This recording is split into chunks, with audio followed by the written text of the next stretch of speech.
Demikianlah sabda Tuhan. Terpujilah Kristus. Saudara sekalian, mari kita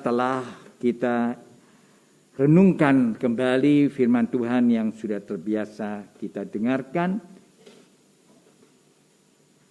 Kali ini memang saya tidak mau bicara tentang perkawinan. Perkawinan memang adalah suatu peristiwa manusia. Tetapi di dalam kehidupan seluruhnya, firman ini juga berlaku.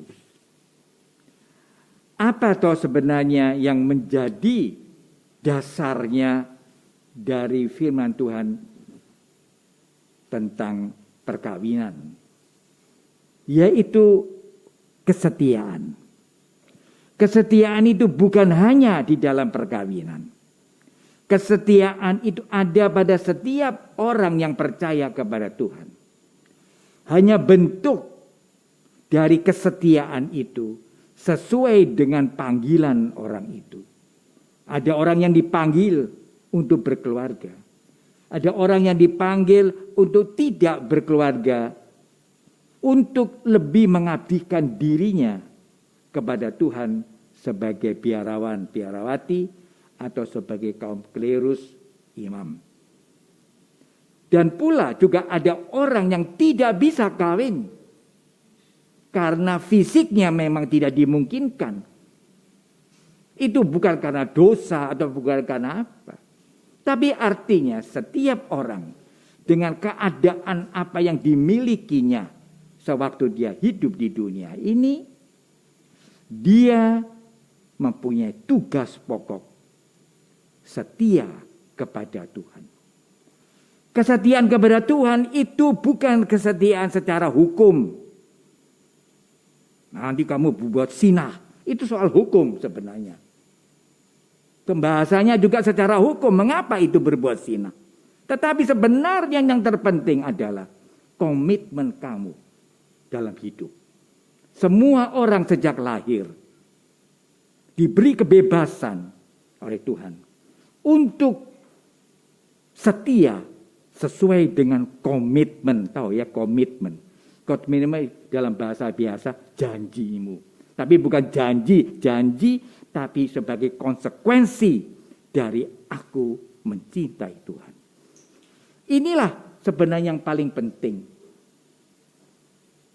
Sehingga kesetiaan itu adalah suatu dasar yang pokok untuk bisa mencintai. Karena itulah maka di dalam perkawinan itu perlu diperhatikan. Karena kesatuan suami istri itu kesatuan yang berbeda. Kesatuan yang merupakan perwujudan kasih Allah. Bagaimana istri menyikapi kesatuan itu. Bagaimana suami menyikapi. Disitulah dikatakan sudah tidak ada dua, tapi ada satu dalam roh. Dan itu sulit, saya tahu. Saya sebagai konselor pastoral seringkali perkawinan itu hancurnya memang sulit dalam kesetiaan. Karena apa? Ya karena manusia masih terkurung pada dirinya sendiri. Manusia masih sebenarnya tidak bisa masuk ke dalam kasih Tuhan yang penuh pengorbanan. Karena kasih tanpa pengorbanan seperti Yesus yang memberikan contoh. Sulit. Tidak mungkin kasih suami istri terutama atau juga dengan teman dalam keegoisan. Tidak bisa.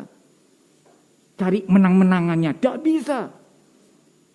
Nanti dari korban yang paling lemah korban. Biasanya istri dalam timur ini. Tapi kalau di dalam barat mungkin kalau sudah dua-dua mempunyai hak hidup. Ya sudah tukarono dewi. Jadi kesetiaan itu suatu perjuangan. Nah, karena itulah maka sebenarnya pada misa ini kita diajak untuk refleksi diri. Jangan merasa dirinya sudah setia karena banyak berdoa. Jangan merasa dirinya sudah setia selalu hadir di dalam sakramen. Jangan merasa dirinya sudah setia karena mengikuti Ekaristi Kudus. Nanti dulu. Manusia pribadi harus sebagai saya mengambil balok di dalam matamu dulu. Baru bisa melihat apa yang kamu perbuat dan apa yang orang lain perbuat. Tetapi balok ini bisa membuat aku orang yang baik dan kamu orang yang jahat. Itu karena baloknya terlalu besar. Itu Injil. Jadi dengan demikian sebenarnya menghilangkan balok dalam diriku. Ini perumpamaan saja. Dibutuhkan perjuangan. Dibutuhkan kerendahan hati. Dibutuhkan damai dululah dengan dirimu. Kamu sebenarnya belum damai. Bagaimana bisa mendamaikan orang lain? Munafik itu. Nah, inilah firman yang mengatakan Yesus datang sebagai Bapa, menolong kita untuk membuat diri kita menghayati kasih secara berani berkorban. Dan itulah perayaan Ekaristi Kudus membantunya, yaitu bahwa setiap kali kita merayakan Ekaristi Kudus, kita dihadapkan kepada kasih Yesus yang sedalam-dalamnya, sehingga dia menunjukkan aku mencintai kamu dengan berkorban mati di salib. Dan itulah yang kita terima dalam wujud tubuh Kristus itu. Supaya ini membuat hatiku yang keras menjadi lunak, orang yang sombong menjadi rendah hati, orang yang tidak tahu diri bisa punya perhatian dan kasih kepada yang lain. Kalau begitu, adorasi ini dan Ekaristi mempunyai makna yang besar. Doa corona itu ya, kalau saya ingat. Mengapa kok dibalen-baleni sampai gitu itu? Kalau hanya balen-balenannya itu yang penting, Anda tidak mengerti. Orang Timur itu dengan diulangi itu supaya lebih masuk ke dalam hati. Orang Katolik kalau dibaleni terus ngantuk. Itu betul kalau rosario.